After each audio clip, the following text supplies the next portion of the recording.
Hola, bienvenidos a Observatorio Cotidiano.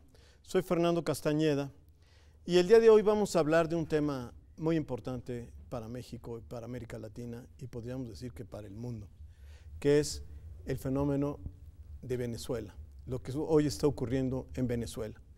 Esta división entre, por un lado, lo que sería la Asamblea y por el otro lado, el presidente o lo que ellos llaman, ¿no?, el poder legislativo y la Asamblea y el presidente Maduro.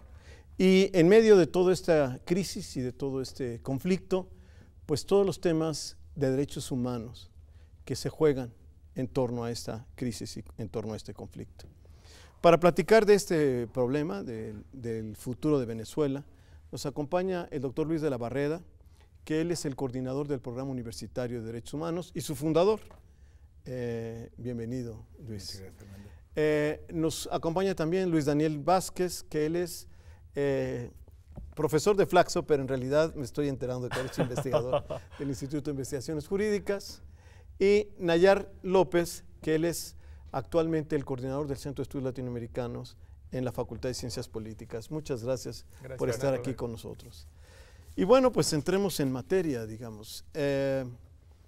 Una visión actual de la coyuntura, de lo que está pasando hoy en día, de lo que acaba de pasar, de la última detención de los líderes de la oposición, que después de haberlos liberado y haberlos tenido en arresto domiciliario, llega la policía y los saca porque dicen que, sin ningún argumento, dicen que están conspirando, se podría decir, para salir del país, ¿no? Mira, si lo tenemos que decir breve y rápidamente, yo creo que hay una buena imagen para pensar lo que está pasando hoy en Venezuela.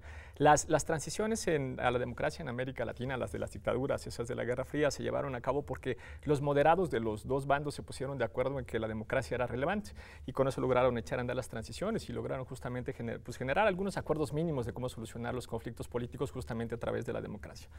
Hoy en Venezuela pasa exactamente lo contrario. No, los duros, los radicales de los dos bandos se han puesto de acuerdo en que la democracia no importa, en que la democracia es irrelevante. Entonces, lo mismo los radicales de la oposición, y hay que decir, la oposición no es una, está muy fragmentada, son varios tipos o varios elementos o varios grupos que integran la oposición.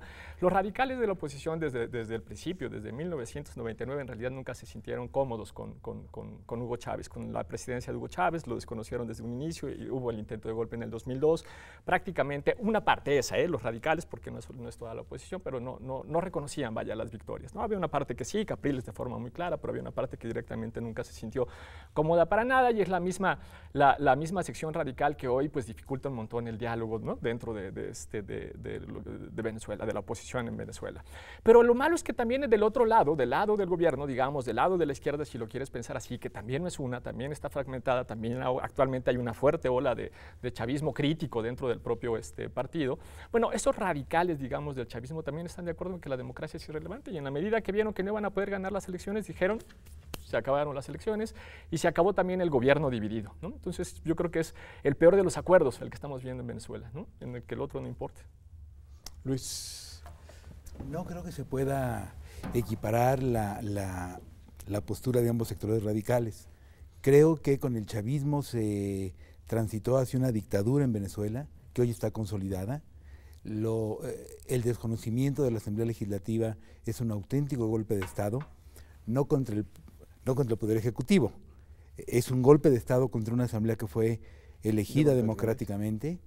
Y en Venezuela hay más de 400 presos de conciencia. Recalco presos de conciencia porque a veces la expresión presos políticos se utiliza de una manera muy ambigua. El que pone una bomba y mata no es un preso político, su motivación es política, pero es un asesino. Pero aquí hay más de 400 presos de conciencia.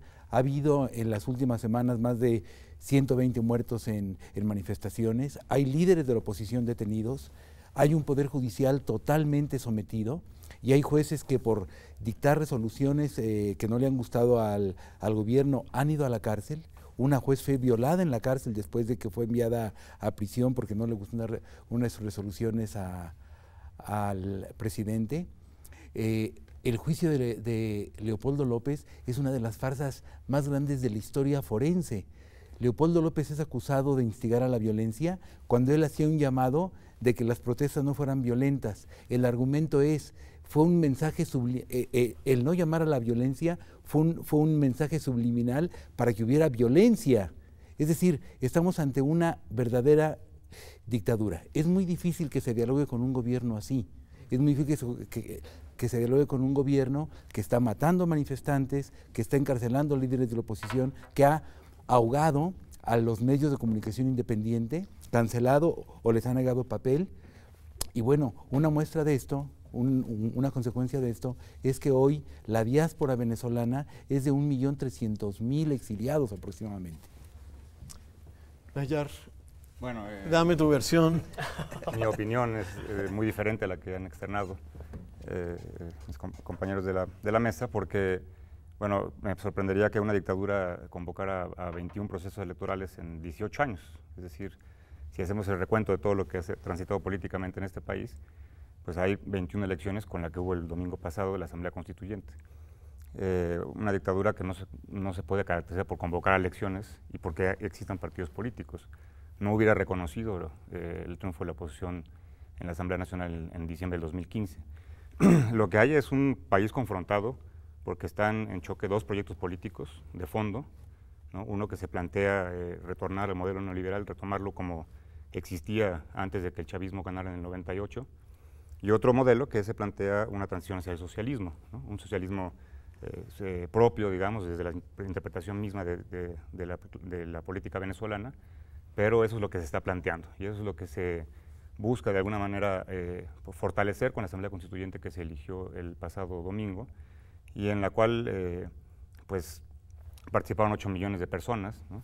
Y ahora si nos vamos al punto de la violencia que estas protestas últimas han desatado, pues todo se origina en una Asamblea Nacional que no es que hubiera sido derrocada o censurada o clausurada, simplemente veamos el punto de origen.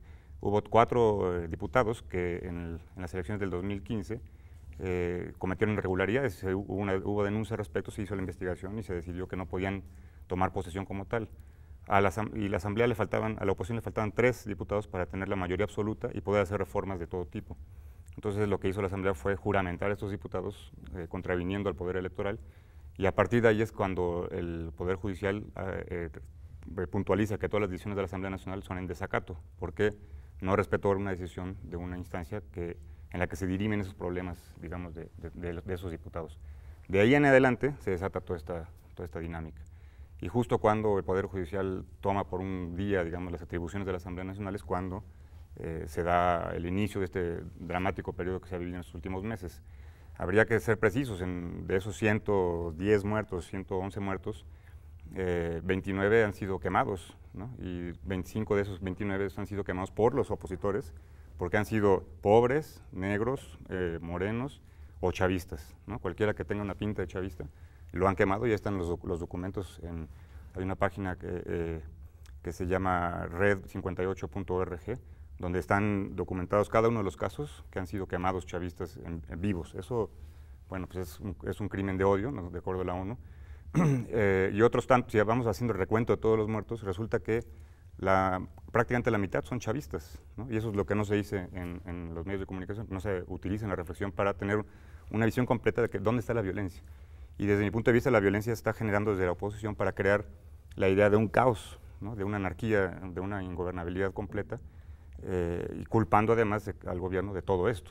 Si las protestas fueran pacíficas, si Leopoldo López fuera un pacifista como tal, un Gandhi sudamericano, pues estaría de acuerdo con estas interpretaciones de que es un preso político. Yo lo considero un político preso en la medida en que él instigó a estas guarimbas en el 2014 y no es cierto que él haya dicho que no está acusado, digamos, porque dijo que no hubiera violencia, al contrario, él convocó la violencia. Y para terminar este punto, la razón exacta por la cual regresa a prisión después de su arresto domiciliario tiene que ver no porque hubiera planes o no de fuga, ¿no? Sino porque desde su casa violó una norma. Sí, es uno de los argumentos, pero el otro argumento... El primer argumento que salió, ahí sí fue... Que había unos planes de fuga. Y hubo, sí, claro. Pero el otro que también se maneja, bueno, en el que toma la decisión, es que desde su prisión domiciliaria estuvo llamando al ejército a rebelarse contra el Poder Ejecutivo, ¿no? y a una rebelión, una sedición. Entonces eso violaba parte de los acuerdos, digamos, que se tomaron para que él pudiera estar en una prisión domiciliaria. Ahora, ¿no hubo recursos medio extraños y confusos cómo se pasó de la muerte de Chávez al poder de Maduro? En el que no se supo bien cuándo murió, en el que se le, de alguna manera, se le invistió de presidente, no completamente dentro de la ley, etcétera. ¿No hubo irregularidades en ese proceso? En el caso de Hugo Chávez, cuando él gana No, las en elecciones, el caso de la transición, cuando muere Maduro, cuando muere Chávez, se anuncia que muere Chávez, sí. Cuando ya se decía que había muerto, ¿no? Eso sí, es un tema. un tema. Pero además, Maduro, hay incluso un conflicto entre quién debería suceder a Chávez, ¿no? Y entiendo que la Constitución decía que debería sucederlo el presidente del Congreso, si mal no recuerdo. Y hay un conflicto precisamente por esto, porque Maduro toma el poder y ahí había una ambigüedad legal, hasta donde yo recuerdo. Sí, sin embargo, luego hay un hecho que sí es relevante mencionar por dos razones. Uno, luego hay una elección, ¿no? En el 2013, donde Maduro va justamente a la elección y todavía gana justamente. Venezuela tiene más o menos 30 millones de habitantes, de esos 30 millones, 19 están en ese momento en edad de votar. Las elecciones durante esos 18 años más o menos tenían un 75-80% de personas que iban efectivamente a votar, ¿no? Que es una de las diferencias importantes. Y por eso digo que es relevante. Independientemente de lo que sucediera probablemente con el proceso orgánico, lo cierto es que después tienes una elección y después tienes un presidente que es pues nombrado por una elección. Es la elección más débil con respecto a lo que había sucedido en los años previos, eso es muy importante. Todavía ganó, pero ganó con mucha debilidad, digamos. Y la siguiente, además, elección que pierden es justamente la del 2015. Entonces, lo que tenemos ahí con mucha claridad es un proceso más bien de pérdida de legitimidad. Claro, de desgaste del propio gobierno, del propio gobierno chavista. Y por eso también habría que tener mucho cuidado, porque si bien es cierto que estamos analizando una coyuntura probablemente que tiene apenas unos meses, la realidad es que esa coyuntura se da a lo largo, o más bien es parte de un proceso de 18 años. Y en esos 18 años pasaron cosas muy distintas, ¿no? Entonces yo creo que hay por lo menos dos puntos relevantes o dos momentos relevantes que tendríamos que puntualizar, tal vez tres. 2002 es muy importante por el intento de golpe de Estado, ¿no? Y por la reacción que en consecuencia tienen los... Bueno, intento porque finalmente no se culminó, ¿no? O sea, regresa Chávez al poder. Pero digo que es relevante porque después pasan dos hechos importantes. Uno, el referéndum revocatorio donde finalmente Hugo Chávez gana la elección. Y un segundo muy importante, las elecciones parlamentarias que se dan un par de años después, las del 2005, donde la oposición decide no presentarse. Y estas son muy importantes por lo siguiente: en la medida que el chavismo se queda con el Congreso completo, lo que hace es nombrar a todos, absolutamente todos los entes gubernamentales. Ahí pasa esto que dice Luis de la Barrera, ¿no? Ahí lo que pasa, no te cambié el nombre, ¿verdad, Luis? No. Ajá, por un momento pensé que todavía había cambiado, perdón. Ahí pasa justamente esto, se nombra efectivamente a todos los magistrados que integran el tribunal, a todos los ministros o consejeros que integran el instituto electoral, y el único, digamos, punto que queda más o menos suelto varios años después es hasta el 2015, que es el Congreso. Hacemos un corte y regresamos, ¿sí?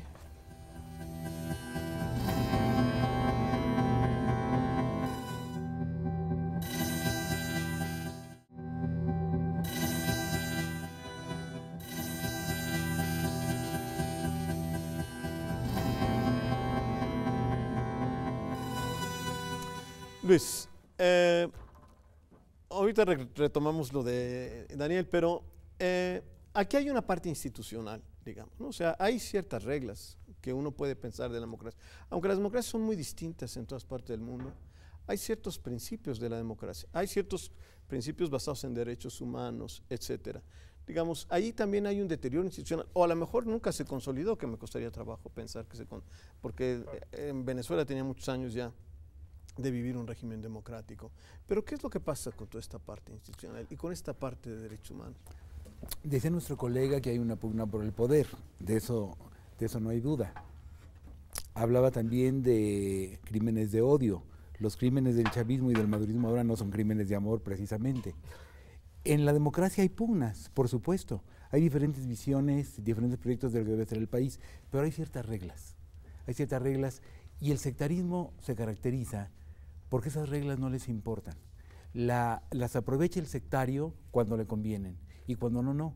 Y a los enemigos se empeña en desprestigiarlos, en deslegitimarlos, en asesinarlos, en encarcelarlos, en echarlos del país, con tal de que triunfe su ideología y por cierto, basta para que tenga el apoyo de ciertos sectores con que se diga enemigo del imperialismo y socialista, aunque su régimen haya duplicado la tasa de pobres, no le importa, con tal de que triunfen los suyos, que un país se desmorone, que es lo que estamos viendo en Venezuela. Quiero contar algo que he contado en varias ocasiones. Yo conozco bien Venezuela porque fui profesor de la maestría latinoamericana en ciencias penales y criminológicas que se impartía en la Universidad del Sur y en Maracaibo. Cada año iba a Venezuela y permanecía ahí 15 días. Conocí buena parte del país, hice buenas amistades. Cuando Chávez se lanzó como candidato, algunos amigos universitarios estaban entusiasmados y yo les decía, están locos, es un militar golpista. No, tú no sabes lo que son los tradicionales partidos corruptos. Claro que lo sé, vengo de México. Cuando Chávez triunfó, a partir de ese momento, esos amigos fueron corridos de sus trabajos, corridos de sus periódicos, encarcelados, marginados, y algunos están en el exilio. Bueno, me parece coherente, obviamente, y coincido en la lógica de que las partes de la sociedad en cualquier sistema que se llame democrático, pues tienen que respetar las instituciones, ¿no? Y en este sentido, yo no sigo sin entender por qué se le concibe como una dictadura hoy en día y cómo desde un principio era un peligro, cuando lo que se hizo fue, en todo momento, seguir la institucionalidad y convocar, mediante el voto libre, secreto y universal, a los ciudadanos venezolanos a participar en los diferentes procesos y toma de decisiones. Muchas de esas elecciones de las que yo hacía mención tuvieron que ver con justo reformar, hacer una nueva constitución en el 99, un referéndum, se convoca una asamblea constituyente, se realiza y luego es aprobada de nueva cuenta el referéndum. Y en todo momento esas elecciones estuvieron ahí presentes. El 2005, como lo decíamos, la oposición decide no asistir, y entonces es curioso porque cuando analizamos el tema de Venezuela, resulta que a veces sí funciona la democracia, a veces no. En el 2015, en diciembre, cuando gana la oposición la mayoría en la asamblea, entonces sí hay democracia en Venezuela, entonces se les respetó su derecho. Pero cuando esa misma oposición, que no supo qué hacer con esa asamblea, que no supo desplegarla y utilizarla para ir construyendo un proyecto de nación neoliberal o el que sea, no importa, pero tienen todo el derecho, cuando ve que no avanza, entonces recurre al método que ya había utilizado anteriormente, que fue el golpe de Estado del 2002, que no fue un intento, lo hicieron. O sea, Chávez estuvo preso, estuvo 72 horas, pero sucedió el golpe de Estado. Y entonces se recurre a la violencia. Y lo que hemos estado viendo en los últimos 4 o 5 meses es la práctica no una manifestación pacífica para plantear ciertas demandas, sino la idea clara y abierta que han estado repitiendo todo el tiempo de tumbar a Maduro. Lo que primero que hizo el presidente de la Asamblea cuando tomó posesión fue decir, Maduro no dura 2 meses. Entonces yo pregunto, bueno, ¿cuál es la vocación democrática de una oposición cuya primera declaración es vamos a tumbar al presidente que fue electo con 50,000, 100,000 votos de diferencia, no importa, pero fue electo mediante la vía democrática, con el mismo sistema electoral con el que ahora dicen que el domingo pasado hicieron un fraude, cuando está totalmente auditable además ese sistema? Inclusive, si nos vamos a los extremos, el Centro Carter califica al sistema electoral venezolano como el mejor del mundo porque es 100% electrónico. Tiene que uno votar con la huella, se imprime una pequeña boleta y esa boleta se deposita en una urna. Y es doblemente auditable en ese sentido. Se puede encontrar todos los votos y se puede hacer una auditoría que se hace además automáticamente el 50%. Entonces, los 8 millones de votantes que asistieron el domingo pasado reflejan un contraflujo en el sentido que le comentaba. Es decir, sí había caído en la posesión de Maduro, cayó todavía más en el 2015, pero esta también es una expresión, y habría que analizarla, y es muy interesante, de que seguramente hay un sector de la sociedad, inclusive que no es chavista ni simpatiza, pero que no quiere la guerra, no quiere la violencia. Y fue el domingo justo a votar por una vía pacífica, decir, bueno, recuperemos la institucionalidad que existía, con todas las diferencias y la polarización política que hay en el país, pero por la vía institucional. Y ahí están las instituciones, es decir, las elecciones para gobernadores van a ser en diciembre. Yo me pregunto si la oposición va a asistir o no en sus estrategias, porque si no va a asistir va a pasar lo mismo que en el 2005, ¿no? Los chavitos van a ganar la mayoría. Luis, perdón. No, dale. Yo creo que es muy claro para todo el mundo que las supuestas elecciones del domingo fueron un gran fraude. Fueron un gran fraude desde su diseño, desde su concepción. Claro. No pudieron participar los partidos de oposición. Decía nuestro colega, no, pero todos los que, pero es una asamblea constituyente completamente oficialista. Es decir, puede haber elecciones que sirvan nada más. Es decir, si se dice, por ejemplo, vamos a elegir director del Instituto de Investigaciones Jurídicas, pero solo puede participar Luis Daniel, con un voto va a ganar Luis Daniel. O con 8 millones. Yo no votaría por mí, pues, estar seguro. Es decir, pero se entiende. Pero su familia, su mamá, sus primos. Fue desconocida una asamblea, ha sido privada de todas sus facultades una asamblea que fue elegida democráticamente, apenas hace 2 años. Ahora, la democracia no solamente llamar elecciones, sino que la democracia tiene que ver con el respeto a la libertad de expresión, el respeto a los partidos de oposición, el respeto a los opositores, el debido proceso, el respeto a las minorías, etcétera. Nada de eso existe en Venezuela y el mundo democrático lo está señalando hoy con toda claridad. A ver, yo creo que yo me quedo en el medio, ¿no? Dame un segundo, nada más, porque me parece que estoy como en el medio y creo que vale la pena, porque si no, justo lo que tendríamos que preguntarnos hoy, o parte de la discusión que tendríamos que tener hoy, es cómo vamos a salir, o cómo podría Venezuela, si Venezuela tiene una oportunidad, el pueblo venezolano, de salir de la crisis en que se encuentra y de salir de forma pacífica y democrática, que es lo que uno está esperando. Y creo que justamente lo que estamos mirando es más bien esta crispación justamente entre estos dos sectores radicales, que es parte del problema o alguna de las cosas que se refleja a veces en el debate. De nuevo, yo creo que lo principal es, hay una coyuntura, pero hay en realidad 18 años de proceso. Efectivamente, en esos 18 años de proceso, y en eso tiene razón, hubo muchísimas elecciones y era un régimen que se venía legitimando sistemáticamente a través de ganar las elecciones una tras otra, hasta el 2015. Por eso digo que lo que dices es cierto, hasta el 2015. Después del 2015, cuando ellos se dan cuenta que no tienen mayoría, lo que empieza a suceder en Venezuela es otra historia totalmente distinta a la que vimos entre 1999 y el 2015.